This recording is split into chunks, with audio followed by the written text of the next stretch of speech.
নমস্কার, আমি মৌসুমী। শিলালিপিতে আপনাদের সবাইকে স্বাগত জানাই। শোনাচ্ছি সাহিত্যিক আশুতোষ মুখোপাধ্যায়ের আনন্দরূপ। গল্প পাঠ ভালো লাগলে শেষে একটা লাইক দিয়ে যেতে ভুলবেন না। এখনও যারা আমার চ্যানেলটা সাবস্ক্রাইব করেননি তাদের সকলের কাছে আমার অনুরোধ, প্লিজ আমার চ্যানেলটা সাবস্ক্রাইব করে নেবেন। পাশে যে বেল নোটিফিকেশনটা আছে সেটা অবশ্যই প্রেস করে দেবেন। আজ উপন্যাসের ষষ্ঠ পর্ব। শেষ পর্যন্ত টাকা সংগ্রহ হলো কিছু। চাকরি না পেয়ে দুটি অবস্থাপন্ন বেকার বন্ধুই আশায় আশায় হাজার কতক টাকা নিয়ে ওর সঙ্গে লেগে গেল। ব্যবসায়ের আসল মাথা আনন্দরূপের। বিরাট উৎসাহ নিয়ে কাজে মেতে গেল সে। দীপু, এমনকি অঞ্জলিও ধরে নিল বড় হবার এই সূচনা। অঞ্জলির ততদিনে এমএ পরীক্ষা শেষ। প্রায় সঙ্গে সঙ্গে নিঃশব্দে একটা ব্যাংকিং পরীক্ষায় বসে গেল সে, আর তাতেও একেবারে গোড়ার দিকেই জায়গা করে নিল। এমএতে ফার্স্ট ক্লাস পাবে জানা কথাই। ভাইবা পরীক্ষায় সেটাও স্পষ্ট প্রত্যয় জানিয়ে দিল সে। চাকরি পেল, অফিসার গ্রেডের চাকরি। আপাতত 500-550 টাকা অ্যালাউয়েন্স পাবে। ট্রেনিং পিরিয়ড শেষ হলেই 900 টাকা থেকে শুরু। হ্যাঁ, আনন্দরূপ আর দীপু আবার একটু বিস্ময়ের চোখে দেখেছে বই কি তাকে। এই মেয়েটা খুব নিঃশব্দে যেন একটা বড় কাজ করে উঠতে পারে, অথচ বাইরে এতটুকু পরিবর্তন নেই। সেই নিরীহ সাদামাটা মূর্তি। এমনকি অঞ্জলির চাকরিতে জয়েন করার আগে পর্যন্ত খবরটা জানতে পারেনি তারা। অথচ রোজ সন্ধ্যার দিকে অন্তত একবার করে দেখা হয়ই অঞ্জলির সঙ্গে। সেই ঘরে আসে, সাগ্রহে ব্যবসা সম্পর্কে খবর নেয়। যেদিন বেশ আশাপ্রদ খবর থাকে, অঞ্জলি আনন্দর মুখের দিকে চেয়েই বুঝতে পারে। আনন্দ ফলাও করে নিজের কৃতিত্বের খবর শোনায়। নিচের তলা থেকে অঞ্জলির ছোট বোন শেফালি সেদিন 1 হাঁড়ি মিষ্টি নিয়ে দোতলায় উঠে আসতে অঞ্জলির চাকরির খবর জানা গেল। ওই বোনই 2 ডিশ খাবার সাজিয়ে রূপদা আর দীপুদাকে দিতে এসেছিল। খাবার দেখে তাদের অবাক হতে দেখে শেফালি আরও অবাক। বারে, দিদির যে ব্যাংকে ভালো চাকরি হলো, দিদি সে কথা তোমাদের বলেইনি বুঝি? ব্যাংকের ভালো চাকরি বলতে তখনও বিশেষ বড় দরের কিছু ভাবেনি আনন্দ বা দীপু, কারণ তার অফিসার্স গ্রেডে পরীক্ষা দেবার খবরও তাদের একেবারে অজানা। সন্ধ্যার পর অঞ্জলি ঘরে ঢুকতে আনন্দ হাসি মুখেই জিজ্ঞাসা করল, ব্যাংকের চাকরিতে লেগে গেলে শুনলাম?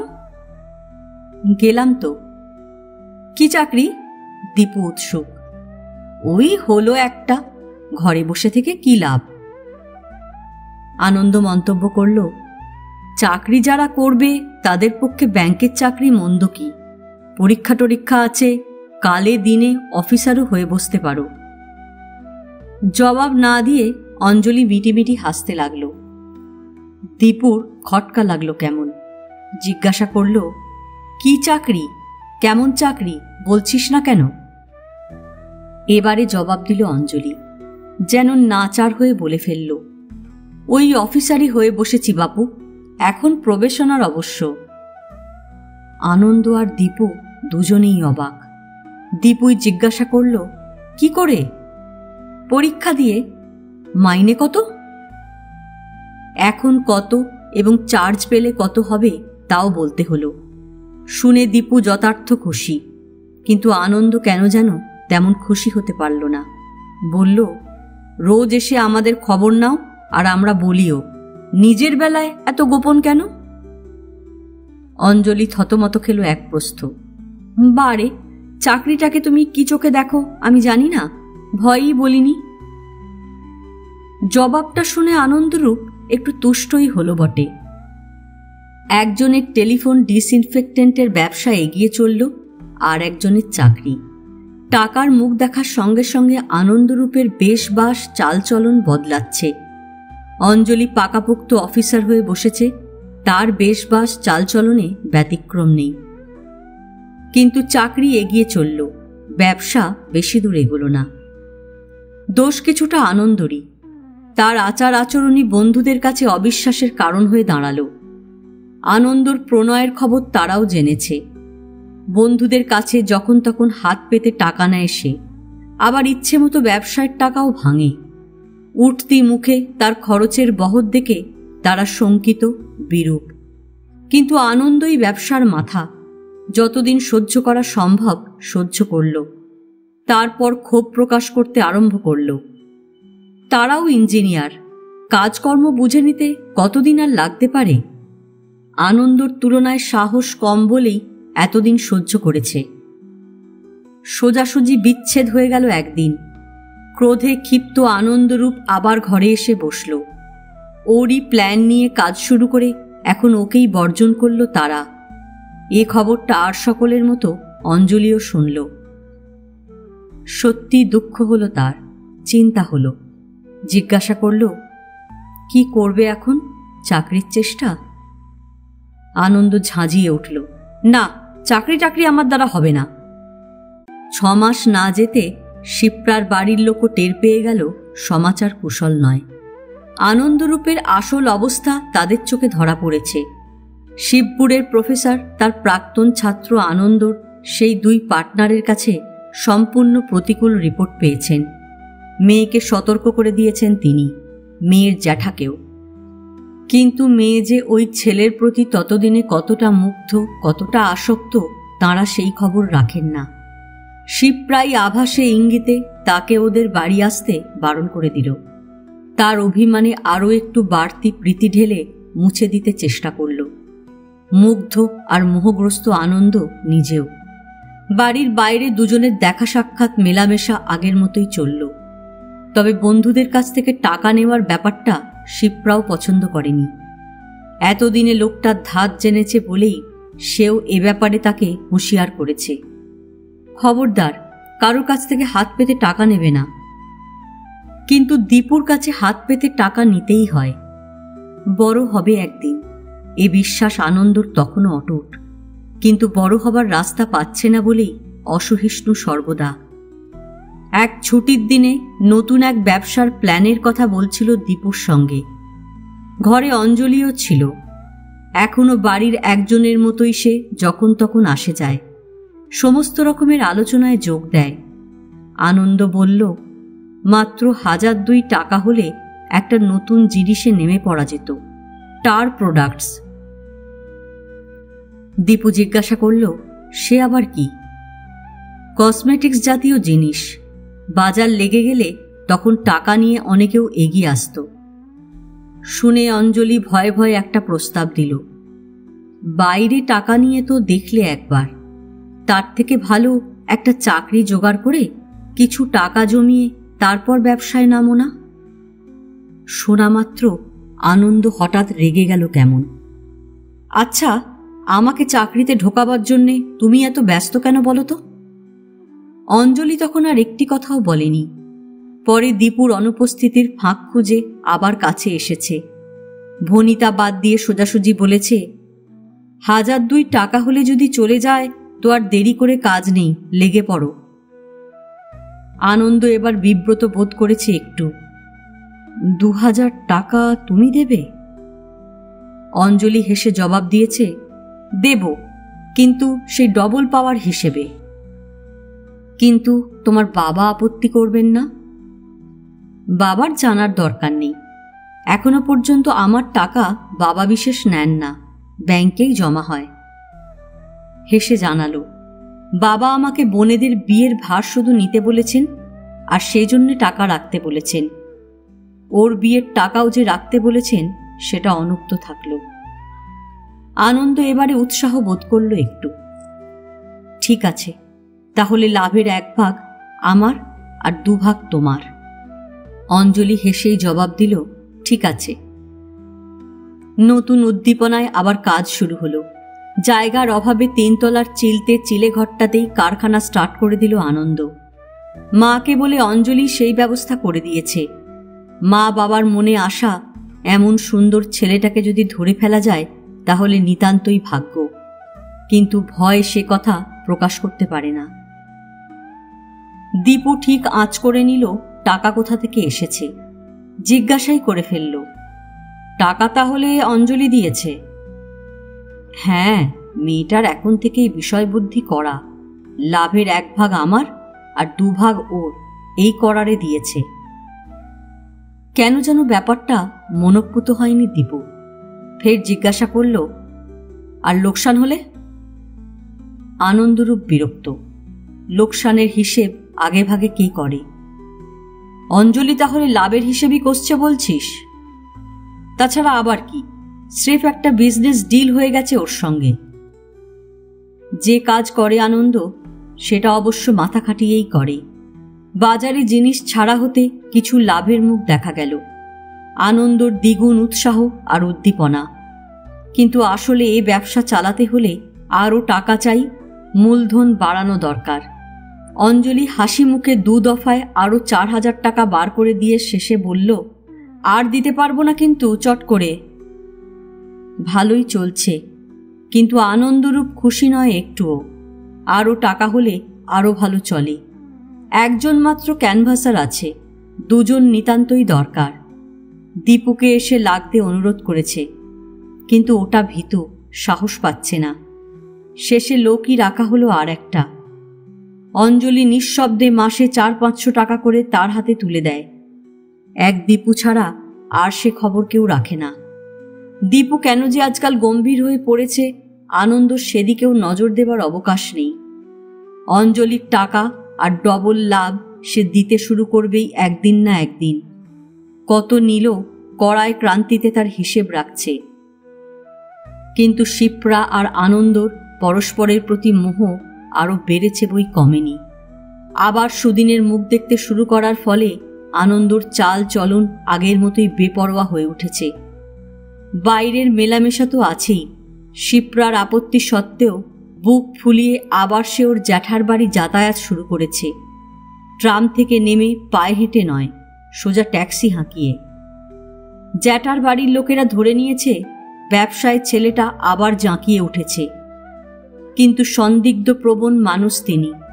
এই মেলামেশা তার পছন্দ নয়। তাছাড়া মেয়েটার 5th ইয়ার চলছে এবার, আর কিছুদিন বাদে ফাইনাল পরীক্ষা। এ সময় এ ব্যাপার আদৌ পছন্দ নয় তার। বাইরের মেলামেশার খবরও তাঁর কানে আসছে।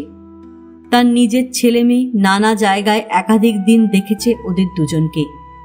তারা এসে তাদের মাকে বলেছে। তিনি তার স্বামীর কানে তুলেছেন। বেগতিক দেখে জ্যাঠা শিপ্রার বাবাকে চিঠি লিখে দিলেন। সেই ভদ্রলোক শিবপুর থেকে ছুটে এসে মেয়েকে অনেক বুঝিয়ে সুঝিয়ে গেলেন। ডাক্তারি পাশ হয়ে গেলে মেয়ের কোনো ইচ্ছায় বাধা দেবেন না এমন কথা পর্যন্ত বলে আপাতত তাকে ওই ছেলের সংস্রব ছাড়তে বললেন। ফলে আনন্দর আবার বাড়ি আসা বন্ধ হলো শুধু। কিন্তু কোনো তরফ থেকেই সংস্রব ছাড়া সম্ভব হলো না। বাইরের মেলামেশা চলতেই থাকলো, আর রিপোর্টও জ্যাঠার কানে আসতেই লাগলো। এদিকে ঠিক এই কারণেই দীপুর রাগ অঞ্জলির ওপরেও, রূপদার ওপরেও। রূপদার চালচলন আর খরচের বহর দেখে সে ভিতরে ভিতরে শঙ্কিত। মন তার কোথায় বাঁধা পড়ে আছে সে তো জানেই, অঞ্জলিও ভালো করে জানে। তবু এভাবে টাকা দিয়ে যাচ্ছে কেন অঞ্জলি? কোন আশায় দিচ্ছে ভেবে পায় না। সোজাসুজি একদিন অঞ্জলিকে জিজ্ঞাসাই করে বসল, এভাবে টাকা ঢেলে চলেছিস কোন আশায়? মুখ টিপে হেসে অমনি উত্তর দিল, ডবল লাভের আশায়। ডবল লাভটা কিরকম হবে দেখতে পাচ্ছিস না, চোখ নেই? অঞ্জলি তার উষ্মা দেখে জবাব দেয় না। ব্যবসার হিসেব নিতে বসলে কাগজে কলমে লোকসান কিছু দেখা যাবে না। বছরে 1,000-4,500 বরং লাভই দেখা যাবে। এইসব হিসেব রাখার দায়িত্ব দীপুর। হিসেব সে যথাযথ রাখছেও, কিন্তু লাভের করি নিপাত্তা। কিছু ব্যবসায় খাচ্ছে আর বাকিটা আনন্দরূপ খরচ করছে। ওদিকে মাসে যেমন 500 টাকা করে দিচ্ছিল অঞ্জলি, সেটা দিয়েই চলেছে। আনন্দ প্রতি মাসেই বলে আর বেশি দিন লাগবে না, কিন্তু লাগছেই। বড় রকমের একটা গণ্ডগোল বেঁধে গেল আরও প্রায় বছর দেড়েক বাদে। শিপ্রানন্দীর ফাইনাল MB পরীক্ষাও 6 মাসের ওপর পিছিয়ে গেল নানা গণ্ডগোলের দরুন। তারপর পরীক্ষা হলো। ফল বেরুতে দেখা গেল শিপ্রা সেবারের মতো ফেল করেছে। ডাক্তারি পরীক্ষায় ভালো ভালো ছেলেমেয়েরাও 1-8বার ফেল অনেক সময় করে থাকে। কিন্তু শিপ্রার জ্যাঠা আগুন হয়ে উঠলেন। ওর বাবাকে শিবপুর থেকে ডেকে পাঠালেন। স্পষ্ট বললেন, হয় ওই ছেলের সঙ্গে যোগাযোগ বন্ধ করে দাও, নয়তো তার সঙ্গে ওর বিয়ে দিয়ে দাও। এভাবে চলতে পারে না। MBBS হবার আগে বিয়ের নামে শিপ্রাও রেগে গেল।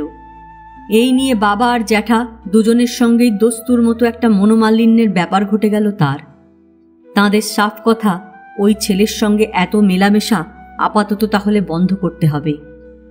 শিপ্রারও সাফ জবাব, সেটা হয় না। আমার ফেল করার সঙ্গে তার কোনো সম্পর্ক নেই। তাদের এবারের পরীক্ষায় 18% মাত্র পাশ করেছে। এবারের ফেলটা অত বড় করে দেখার কারণ নেই। জ্যাঠা আর বাবা দুজনেই বিপদ গণলেন। তাঁদের মেয়ে, বিয়ে যদি দিতেই হবে, ছেলে সম্পর্কেই পাকা খবর নিয়ে তার সঙ্গে কিছু খোলাখুলি কথা বলার দরকার বোধ করলেন তাঁরা। আর এই সময় অঞ্জলির টাকা দেবার খবরটা কেমন করে যেন ওর বাবা মা জেনে ফেললেন। এতদিন যে গোপন করা গেছিল সেটাই আশ্চর্য। হিসেব করে দেখা গেছে এ যাবৎ অঞ্জলি 1020 টাকা আনন্দরূপকে দিয়েছে। এ তাঁরা কল্পনাও করতে পারেন না। অথচ মুখ ফুটে মেয়েকে কিছু বলতে পারেন না তাঁরা। অতএব অঞ্জলির মা দীপু আর দীপুর মায়ের কাছেই ভবিষ্যৎ সম্পর্কে দুটো আশার কথা শোনার জন্য ব্যস্ত হয়ে পড়লেন। আকাশ থেকে পড়লেন দীপুর মাও। একমাত্র দীপুর মাথা বাইরে ঠান্ডা। বলল, টাকা অঞ্জলি সেধে দিয়েছে এবং দিচ্ছে। কোন ভবিষ্যতের আশায় সেটা জানে না, তবে ভবিষ্যৎ ভালো যাতে হয় সে চেষ্টাও করবে। বলল বটে, কিন্তু এও জানে ব্যবসার সামনে আবার একটা সংকট আসছে। সস্তার জাপানি মাল আসতে লেগেছে, কম্পিটিশনের ব্যাপার দাঁড়িয়েছে। এমন দিনে একজন অপরিচিত ভদ্রলোক এসে হাজির তাদের বাড়িতে। রূপদার খোঁজ করলেন, সে বাড়ি নেই। তাই শুনে দীপুর সঙ্গে কথাবার্তা কইতে বসলেন। তার ফাঁকে ফাঁকে বাড়িঘর দরের অবস্থা দেখেই যে ভদ্রলোকের মেজাজ বিগড়েছে, দীপু তাও আঁচ করল। ভদ্রলোক নিজের পরিচয় গোপন করলেন না, স্পষ্টই জানালেন মেডিকেল কলেজে পড়া ভাইজির বিয়ের ব্যাপারে আনন্দরূপের সম্পর্কে একটু খোঁজ খবর নিতে এবং কথাবার্তা কইতে এসেছেন তিনি। ঠান্ডা মুখে রূপদার ব্যবসার যে চিত্রটা দীপু তাঁকে দিল, শুনে ভদ্রলোকের চক্ষু স্থির। মাসে 500 টাকাও রোজগার হয় না এমন ব্যবসা, আর তারও ভবিষ্যৎ অনিশ্চিত। তার ওপর এই তো বাড়িঘরের ছিঁড়ি। ভদ্রলোক তবু ভালো করে সব দিক বুঝে নিতে চান। আনন্দরূপের আর কি আছে না আছে, অর্থাৎ তার বাবা কি রেখে গেছেন না গেছেন জানার বাসনা। দীপু স্পষ্টই জানিয়ে দিল কিছুই রেখে যাননি। সে টাকা রূপদার পড়া শেষ হবার আগেই খতম হয়ে গেছে। সে কি, তাহলে ব্যবসার টাকা কে দিচ্ছে? দিচ্ছে একটি মেয়ে, ব্যাংকে ভালো চাকরি করে, আমাদের দুঃসম্পর্কের আত্মীয়া। লাভের 3 ভাগের 2 ভাগ তার প্রাপ্য। কিন্তু ব্যবসার এখনো পর্যন্ত যা অবস্থা, একটা পয়সার মুখও সে এখনো পর্যন্ত দেখেনি। শিপ্রার জ্যাঠা থমথমে মুখে উঠে পড়েছেন, কিন্তু আরও পাকা খবর না নেবার মতো কাঁচা মানুষ তিনি নন। কোন ব্যাংকের কোন অফিসার মেয়ে এই টাকা দিয়েছে সেটাও বার করে নেবার আগে তিনি মুখ খোলেননি। শিপ্রার বাবাকে ডেকে এনে শেষে একটা চূড়ান্ত ফয়সালাই করে ছেড়েছেন তিনি। সব শুনে শিপ্রা হতবম্ব একেবারে। এরকম ব্যাপার সে কল্পনাও করতে পারে না। শরীরের রক্ত মাথায় উঠে গেছে তার। আনন্দরূপকে ডেকে পাঠিয়ে সত্য মিথ্যে যাচাই করতে চেয়েছে সেও, বাড়িতে নয় অন্যত্র। সোজা জানতে চেয়েছে তার ব্যবসার অবস্থা সম্পর্কে যা শোনা যাচ্ছে সেটা ঠিক কিনা। তার এই মূর্তি দেখে আনন্দরূপ হতভম্ব। আমতা আমতা করে বলতে চেষ্টা করেছে, মোটামুটি ঠিক, কিন্তু অবস্থা যে এই রকম থাকবে তার কি মানে? শিপ্রা তাকে দেখেছে দেখেছে দেখেছে, তারপর আবার বলেছে, তাও না হয় হলো। আগের বারের ব্যবসায় বন্ধুদের টাকা নিয়েছিলে, এবারে কার টাকা নিয়েছ? তার মানে? আনন্দরূপ দিশেহারা। কার কাছ থেকে টাকা নিয়েছ সে খবরও জ্যাঠা এনেছে। তোমার কাকিমার দুঃসম্পর্কের বোনের সেই ব্রিলিয়েন্ট মেয়ে অঞ্জলি ঘোষের থেকে। খবরটা ঠিক? আনন্দরূপ বিমূঢ়। জবাব দিচ্ছ না কেন? ঠিক খবর? ঠিক, কিন্তু আর কিন্তু শোনার জন্য দাঁড়ায়নি শিপ্রা নন্দী। জ্বলতে জ্বলতে চলে গেছে। প্রাণের দায় মরিয়া হয়ে সেই সন্ধ্যাতেই ওকে বোঝাবার জন্য জ্যাঠার বাড়িতে এসে হাজির হয়েছে আনন্দরূপ। খবর পেয়ে শিপ্রা বলে পাঠিয়েছে, চলে যেতে বলো, দেখা হবে না। ছাড়পত্র পেয়ে জ্যাঠা আর জ্যাঠার ছেলে ঘাড় ধাক্কা দিয়ে বাড়ি থেকে বার করে দিতে বাকি রেখেছে শুধু। আনন্দরূপের মাথায় আকাশ ভেঙে পড়েছে। সন্ধ্যার পর বাড়ি ফিরেছে। সমস্ত আক্রোশ এখন অঞ্জলির ওপর। একটা হেস্তনেস্ত করে ফেলার ইচ্ছে কিভাবে করবে জানে না। বাড়িতে হবে না, বাইরে কোথাও ডেকে নিয়ে যাবে। দোতলায় উঠতে দীপুর সঙ্গে দেখা। শোন, ছাতের চিলেকোঠায় ডেকে নিয়ে গেল তাকে। দীপু অস্বাভাবিক গম্ভীর, খেয়াল করল না। টাকা দেবার ব্যাপারে অঞ্জলি কতখানি নিচে নেমেছে আর কি করেছে সেটা ঠান্ডা মুখে জানিয়ে দিল ওকে।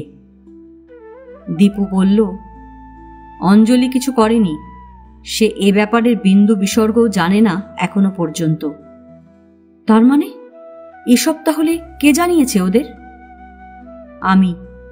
শিপ্রানন্দীর জ্যাঠা সব খোঁজখবর নেবার জন্য নিজে এখানে এসেছিলেন।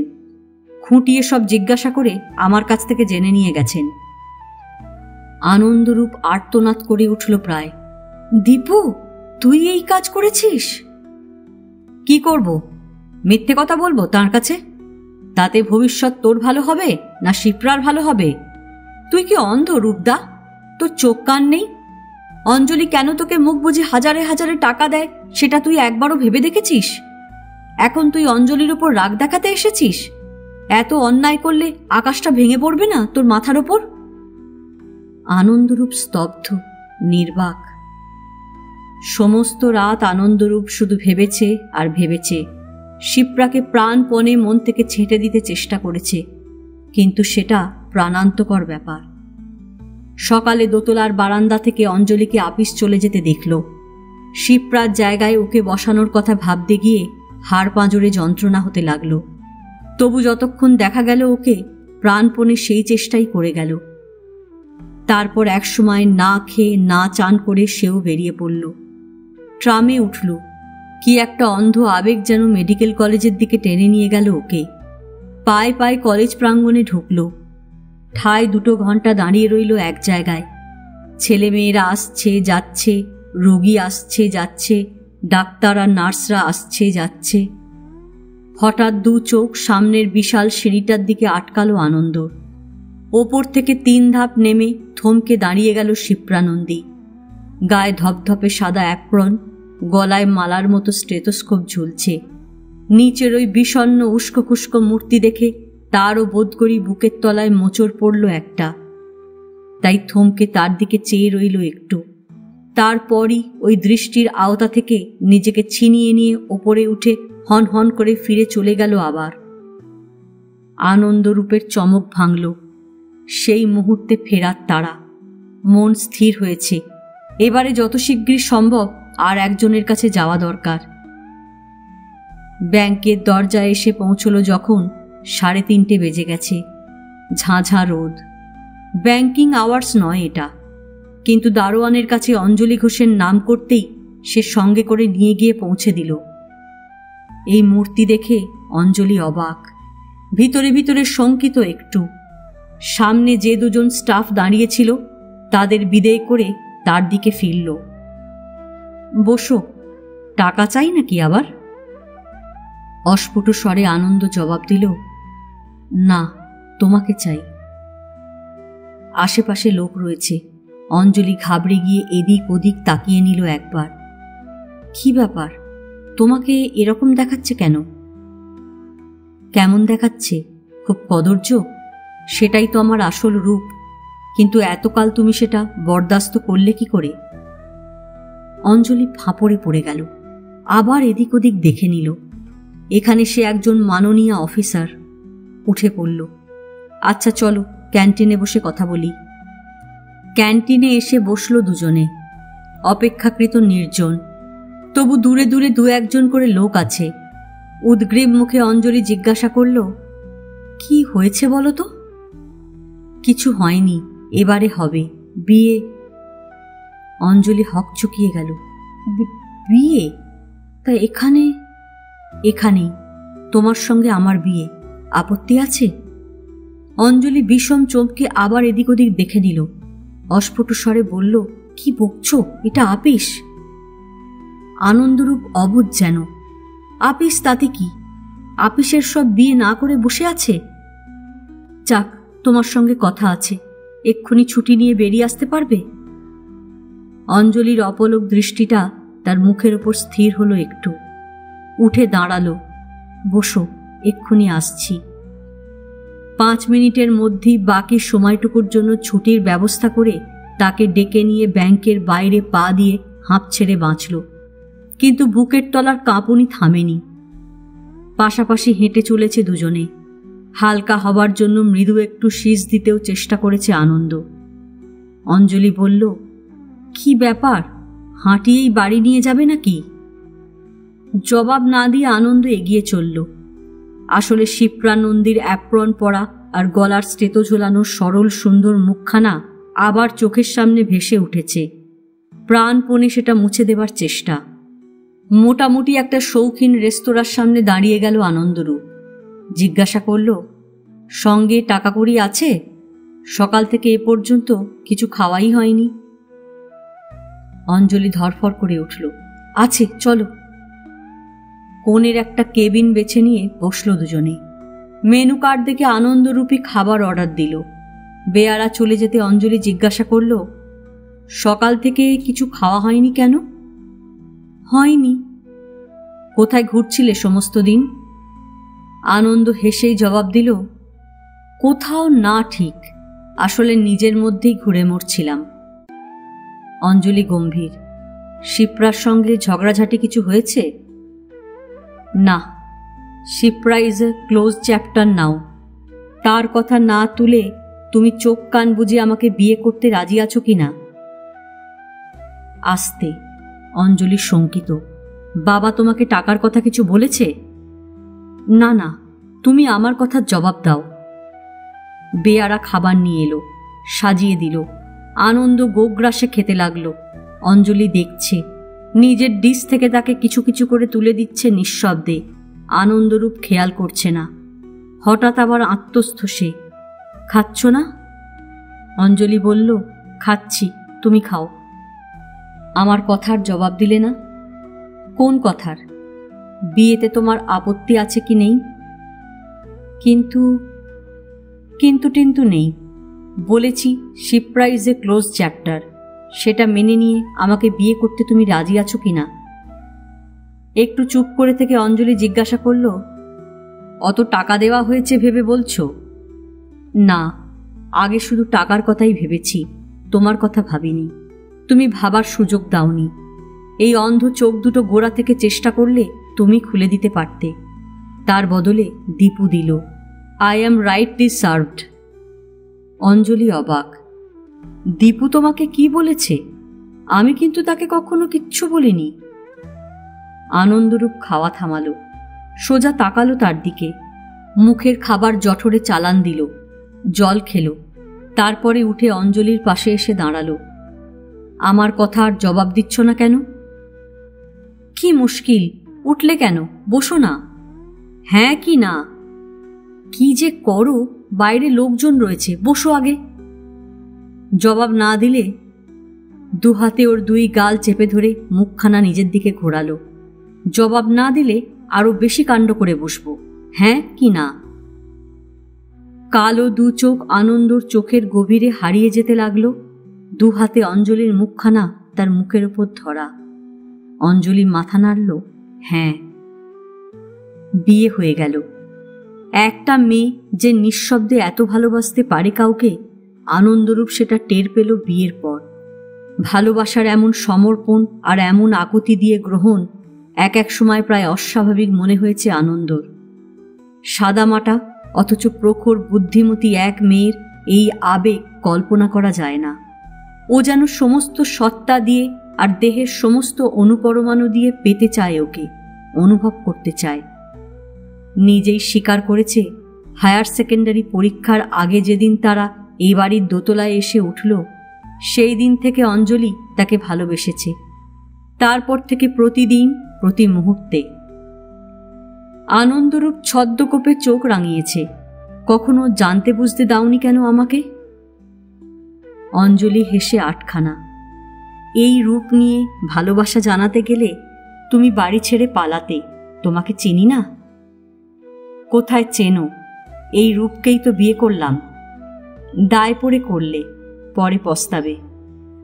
হেসে বুকে থুতনি ঘষতে ঘষতে আবার বলেছে, কিন্তু আশ্চর্য জানো, শিপ্রার সঙ্গে তোমারও তো প্রেমের ঘটা দেখেও আমার কিন্তু ঠিক ঠিক মনে হতো তুমি আমার হবে। সর্বদা মনে হতো একটা ম্যাজিক ট্যাজিক কিছু হবে। ম্যাজিকের কলকাঠি দীপু ঘোরাবে সেটা অবশ্য ভাবতে পারিনি। খিলখিল হেসে ওকে আঁকড়ে ধরে বলেছে, সবসময় হিসেব ডবল পাওয়ার কথা বলতাম, মনে নেই? সেই ডবল আমি না তো কি। দুজনে পরামর্শ করে আলাদা একটা ফ্ল্যাট ভাড়া নিল তারা। এভাবে সকলের সঙ্গে লেপ্টে থাকা ভালো দেখায় না। তাছাড়া চালাতে হলে ঘরও আর একখানা বেশি দরকার। এছাড়া ও অন্যত্র কোথাও সরে যাওয়ার তাগিদ বোধ করেছে আনন্দরূপ আরও একটা বিশেষ কারণে। সে অপ্রত্যাশিতভাবে একজনকে হারিয়েছে, আর অঞ্জলি তেমনি অপ্রত্যাশিতভাবে একজনকে পেয়েছে। কিন্তু এখানে অঞ্জলির চোখ নিয়ে আর মন দিয়ে সকলে দেখছে না তাকে, বিচার বিশ্লেষণ করছে না। এখানে আনন্দরূপের ব্যর্থতাটাই যেন বড় সকলের চোখে। সে ব্যবসা নিয়ে এগোতে পারল না এবং যোগ্যতার বিচারে আর এক মেয়ের কাছে সে বাতিল।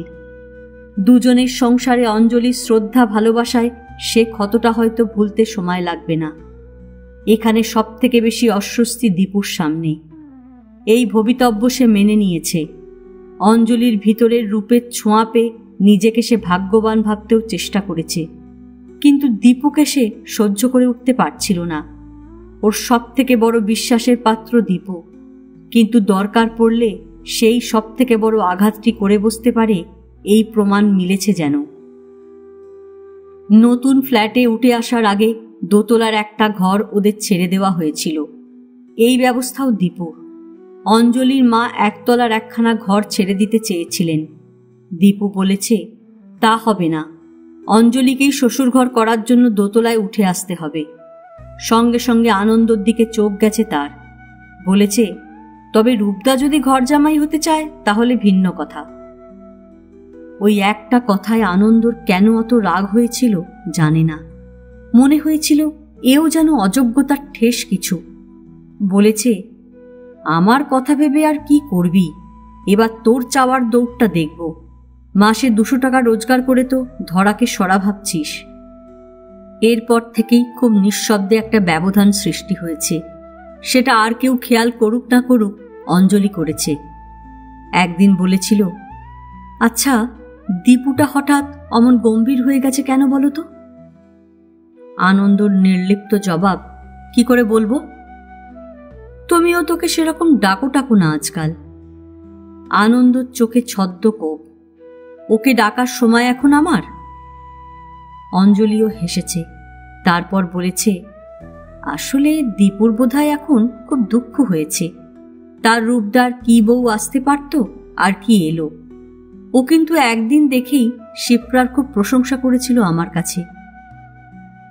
খুব নিষ্পৃহ মুখে আনন্দ বলেছে, একদিন কেন, পরে আরো দিন 2 দেখা হয়েছে। আমি ডাকলে আরো হতে পারত। কি বলতে চায় অঞ্জলি চট করে বুঝে উঠল না। হালকা ভ্রুকুটি। তার মানে শিপ্রাকে ওরও খুব পছন্দ? তার মানে তোমার ধারণা 16 আনা ভুল। তুমি ছাড়া রূপদার কাছে আর কারো আশাটা ও বরদাস্তই করতে পারত না। অঞ্জলির খুশি হবার কথা, তবু মুখের দিকে চেয়ে কিছু যেন বোঝার চেষ্টায় ছিল। আনন্দ ব্যস্ত মুখে সরে গেছে। নতুন ফ্ল্যাটে এসে নিপুণ হাতে সাজিয়ে গুছিয়ে নিল অঞ্জলি। ব্যাংক থেকে টাকা তুলে দরাজ হাতে খরচ করল।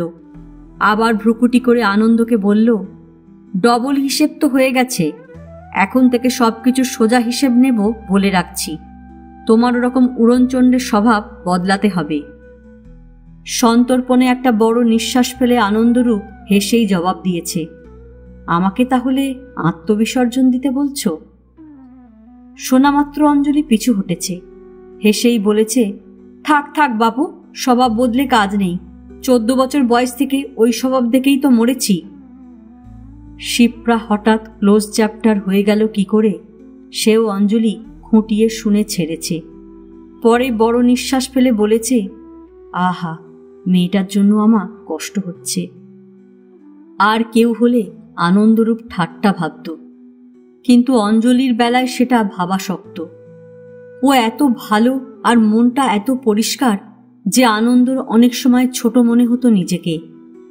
কারণ শিপ্রা নন্দী সত্যিই কি ক্লোজ চ্যাপ্টার? থেকে থেকে এখনো কি মনে পড়ে না? ওর জন্য বুকের ভেতর যন্ত্রণা হয় না? বিছানায় গা ছেড়ে চোখ বোঝা মাত্র ঢোলা অ্যাপ্রন পরা স্টেথো গলায় ঝোলানো মুখখানা অনেক সময় সামনে এগিয়ে আসে কেন? কিন্তু অঞ্জলি কি মুখের দিকে চেয়ে সত্যিই টের পায়, দেখতে পায়? নইলে কথায় কথায় একদিন বলল কেন, দেখো, শিপ্রার মতো মেয়েকে ভোলা অত সহজ নয়। দেখা টাকা হয়ে গেলে তোমার দিক থেকে তুমি ভালো ব্যবহার করো, রাগ দেখিও না। তারপর আবার বলেছে, আমি কিছুই মনে করব না। করব কেন? তুমি তো আমাকে ভালোবাসোনি, আমি তোমাকে ভালোবেসেছি। আমার ভাগ্যে তুমি আমার কাছে ধরা পড়েছ, তা বলে আমি অবুঝের মতো সবকিছু দাবি করতে যাব কেন? অদ্ভুত লেগেছিল অঞ্জলিকে, ধরে অনেক আদরও করেছিল, আর ভিতরে ভিতরে একটু স্বস্তিও বোধ করেছিল। ইচ্ছে করলেই যে মন থেকে সবকিছু তাড়ানো যায় না, সেটাও বুঝতে পারে। নইলে শিপ্রার সঙ্গে ওরত মাখামাখি দেখেও অঞ্জলি নিঃশব্দে তাকে ভালোবেসে যেতে পেরেছিল কি করে? মন থেকে ছেঁটে দূর করে দিতে পারেনি তো? স্ত্রীর ভাগ্যে বিত্ত, একজনের বেলায় খাটে, আনন্দ জানে না। কিন্তু বিয়ের 6 মাসের মধ্যে আনন্দরূপের ভাগ্য অবিশ্বাস্য রকম খুলে যাওয়ার সূচনা দেখা দিল। অথচ ভিতরে একটা দুশ্চিন্তাই ছিল। কম্পিটিশনের বাজারে তার কসমেটিক্সের ব্যবসা নিষ্প্রভ হয়ে এসেছে তখন। হাতে মালকুড়ি যা আছে সব বেচে টেচে দিলে বড়জোর 5-7 হাজার টাকা পাবে। বাদবাকি এই বছরের সবই লোকসান। তবু আরও লোকসান বাঁচানোর তাগিদে বেচে দেওয়ার চিন্তাই করছিল। আর অন্য কি করা যায়, তলায় তলায় সেই দিকে চোখ রেখেছিল। অপ্রত্যাশিত একটা সুযোগ এসে গেল। ওর এক কেমিক্যাল ইঞ্জিনিয়ার বন্ধু তখন বিলেতে। তার বাবা সরকারি সার দপ্তরের একজন হোমরা চোমরা ব্যক্তি। শোনা গেল সার বন্টন অর্থাৎ ফার্টিলাইজার ডিস্ট্রিবিউশনের জন্য কিছু নির্ভরযোগ্য এজেন্ট দরকার। শত শত পয়সাওয়ালা লোক হুমড়ি খেয়ে পড়ল। সরকারি ব্যাপার, সরবরাহর দায়িত্ব সরকারের, শুধু ডিস্ট্রিবিউশন ম্যানেজমেন্টের দায়িত্ব। লোকসানের কোনো প্রশ্ন নেই, লাভের অঙ্কও বাঁধা। বড় আশা করে না, ছোটখাটো ডিস্ট্রিবিউটর হয়ে বসতে পারলে নিশ্চিন্ত। অনিশ্চয়তা বলে কোনো কথা নেই, ভবিষ্যতের কোনো মার নেই। বন্ধুর বাবার সঙ্গে সোজা গিয়ে দেখা করল। চেহারার দরুণী লোকে চট করে তাকে ভোলে না। বন্ধুর বাবাও দেখা মাত্রই চিনলেন। কথাবার্তা বলেও ভালো লাগলো। তিনি চেষ্টা করবেন বলে আশ্বাস দিলেন, দরখাস্ত নিলেন। আর কমিটির মিটিংয়ে অন্যান্যদের সঙ্গে তারও ডাক পড়ল। বলা বাহুল্য, বাঙালি ছেলের এই চেহারা, এই মিষ্টি অথচ সপ্রতিভ আচরণ দেখে কমিটির অন্য মেম্বাররাও ওর প্রতি নরম হলেন। বন্ধুর বাবা যেটুকু তদবির দরকার তাও করে রেখেছিলেন। কিন্তু মুশকিল হলো, একেবারে ছোট ছেড়ে মাঝারি গোছের পেতে হলে এ লাইনে ছোটখাটো প্রতিষ্ঠা কিছু থাকা দরকার। ব্যবসায় যুক্ত নয় এমন অনভিজ্ঞ লোককে দায়িত্ব দিলে পক্ষপাতিত্বের প্রশ্ন উঠবে। বন্ধুর বাবার ইঙ্গিত মতো আনন্দরূপ অম্লান বদনে জানালো তাও আছে। তার প্রোডাক্টস অর্থাৎ নিজের তৈরি কসমেটিক্সের ব্যবসা এখনো চালু আছে, কিন্তু কম্পিটিটিভ মার্কেটে সেটা এখন আর ঠিকমতো চালানো যাচ্ছে না। এই কারণেই সে আবেদন নিয়ে এসেছে। তারা শুধল, ফার্মের নাম কি? মুহূর্তে যে নাম মনে এলো তাই বলে দিল, আনন্দাঞ্জলি প্রোডাকশনস। এ কাজ পেলে আনন্দাঞ্জলি ডিস্ট্রিবিউটার্স হবে। বন্ধুর বাবা হাসলেন। আনন্দ তো তুমি, অঞ্জলিকে? মৃদু হেসে জবাব দিল ওয়াইফ। ছোট আশা করেছিল, কিন্তু মাঝারি গোছের কাজই পেয়ে গেল। আর তারপর আকাশ ভেঙে পড়ল মাথায়। শুধু মাল নিতে হলেই সরকারি দপ্তরে 35,000 টাকা জমা দিতে হবে। তারপর মাল আনা নেওয়া, চালান দেওয়া ইত্যাদি ব্যাপারে আরও 1010 অন্তত হাতে থাকা দরকার। টাকা জমা দিয়ে মাল নেবার অর্ডার হাতে পেয়ে তার চক্ষু স্থির।